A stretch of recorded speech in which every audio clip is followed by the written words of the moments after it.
Welcome to Illuminati Silver. We tell her the truth about silver. It's Monday, the 8th of November 2021. And although we produced our morning update earlier today, it's now currently 18:20, and we came across an article in our banking magazine to do with why we need banks. And we thought we would share this article with you, or at least read it to you. Now, we know a lot of people will disagree with the content because it's written by a banker for bankers. So, of course, it's likely to be a little, shall we say, biased. But it does raise some interesting points and makes us all ask, are banks here to stay? Let's take a look.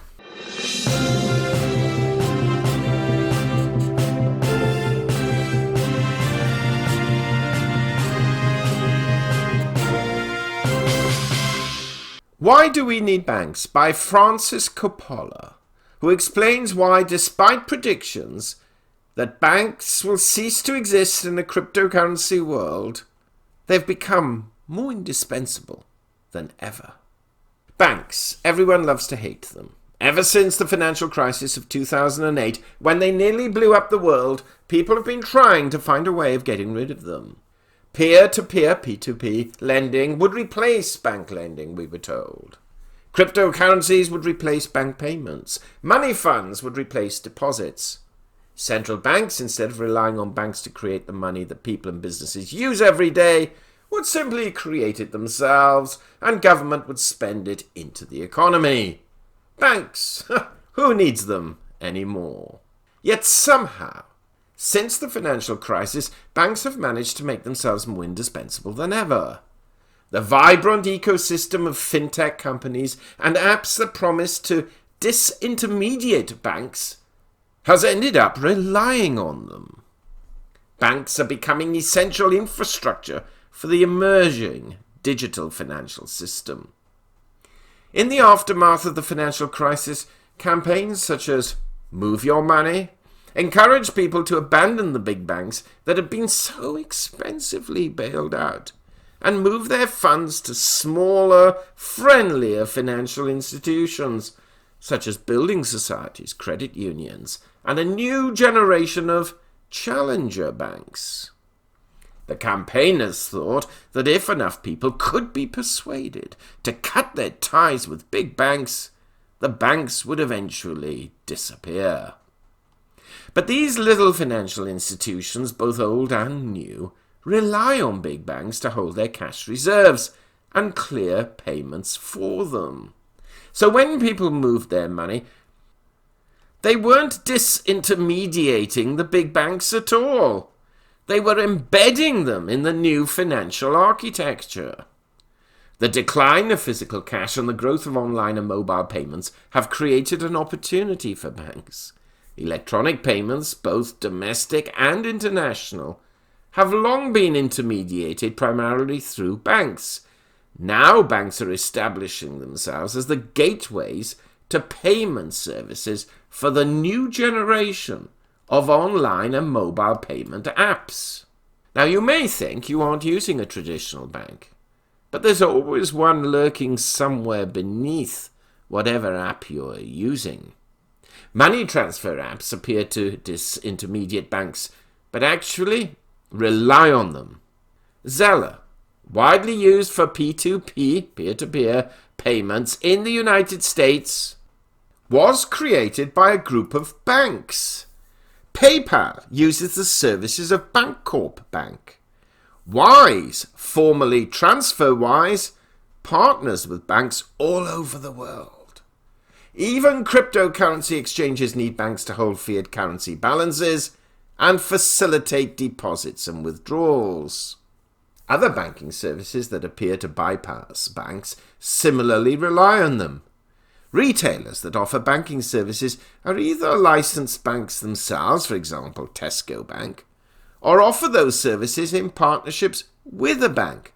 For example, Marks & Spencer Bank is a joint venture with HSBC. And both of those supermarkets have discontinued their little-used current accounts. Credit cards may carry the brands of big airlines oil companies or retailers, but they are always issued by a bank. Online marketplaces sell savings and loans ultimately provided by banks. So banks are essential in our modern economy, but does it have to be like this? The history of banking is riddled with scams and panics, and often the banks themselves survive, but the people who rely on them lose everything. Could we design something better? Could we create a future in which banks as we know them disappear, replaced by decentralized marketplaces in which everyone interacts directly with each other? Led by Bitcoin, cryptocurrencies grew phoenix-like from the ashes of the financial crisis. Sparked by the desire to end the dominance of both banks and central banks, Bitcoin aimed to replace the bank-led financial system with a decentralized P2P system with its own algorithmically created currency. Inscribed on Bitcoin's Genesis block is this legend. The Times, 03 Jan 2009. Chancellor on brink of second bailout for banks. The message is clear. If the world adopted Bitcoin, there would no longer be any need for banks and, therefore, no more of the hated bailouts. It was inevitable that in the early years, cryptocurrency exchanges would have to use banks because people can only buy into the crypto system by exchanging fiat currencies for cryptocurrency. And in the digital world, all fiat transactions involve banks, one way or another. But cryptocurrency visionaries envisaged that as more people adopted Bitcoin, fiat currencies would eventually fall into disuse, and the banks on which fiat currencies rely would fade and die. The reverse seems to be happening. Far from eliminating central banks, the cryptocurrency world has created its own version of them in the form of stablecoin issuers such as Tether and Circle. And now we're seeing attempts to develop cryptocurrency banks. They don't call themselves banks. They like to claim that what they're doing is something radically new and different. But Coinbase, for example, planned to accept cryptocurrency deposits on which it would pay a fixed rate of interest, and to make cryptocurrency loans on which it would charge higher interest and pocket the difference. That's the business model of a bank. It's also probably why the US Securities and Exchange Commission issued Coinbase with a Wells notice, which is a threat to sue if it proceeded with its lending project. The online P2P lending marketplace has similarly ended up creating what amounts to banks. Many of them rely on institutional investors, including banks, to buy the assets, and some, such as Lending Club, have given up the pretense and become banks. Why? The problem that banks exist to solve is the fact that depositors want to be able to withdraw their funds without waiting for the person who borrowed them to return them. And they don't want to take losses if borrowers default. So to attract customers, P2P platforms started to control lending risk, performing credit assessments themselves and turning down loan applications from poor credit risks. Some platforms permitted deposit withdrawals. Others borrowed their customers' money and lent it out themselves, rather than simply connecting lenders with potential borrowers. As P2P platforms slowly transformed themselves into entities that looked very much like banks, they attracted regulatory attention. In the United States, P2P lenders that borrow and lend must now register as security broker-dealers, though as yet they're not required to obtain banking licenses. In the United Kingdom, the Financial Conduct Authority recently extended regulation of mortgages and home finance products to cover P2P lending. It also tightened governance and transparency regulations for P2P lenders. The FCA is also planning to beef up rules on promoting high-risk investments in 2021, but it too has stopped short of requiring P2P lenders to obtain banking licenses. This is presumably because they do not offer either sight deposits or a guarantee that investors will get their money back. Those, such as Zopa, that offer savings products with a deposit guarantee, have a banking license. The extensive attempts that have been made to disintermediate or eliminate banks over the past decade or so have all failed. Banking, it seems, is evergreen, unless of course central banks step in. Many of them are considering introducing their own central bank digital currencies, CBDCs. In some models, these would be available to ordinary people and households. That could disintermediate banks, but it would also mean that banks no longer create money, which they currently do when issuing loans.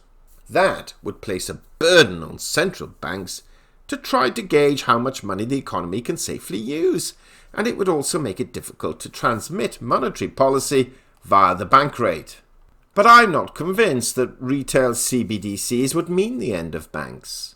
As long as people need a safe place to park money they don't have an immediate use for, without locking it up long term, and other people need to borrow money, we will continue to need banks. The crypto and P2P experiments have shown us that with all its problems, banking is still the most efficient way of intermediating savings and lending. We need banks, because despite our best efforts, we've never been able to invent anything better. End of article. Well, what did you think of that? Did you learn anything new? Are banks lurking in the background around every corner, ready to jump out and attack us and take our money from us? Well, share your thoughts. We'd be interested to hear. Thank you so much for listening. Please give us a thumbs up. Even if you don't like banks, give us a thumbs up. But if you have to, give us a thumbs down. Subscribe, press the bell sign, and tune in for tomorrow morning's update. Illuminati silver owners come from a background of banking, international wealth management, and economics. Having now retired from these worlds, we are not qualified to give investment advice. Therefore, this and other productions must not be deemed to be giving such advice and merely represent the personal views of its owners.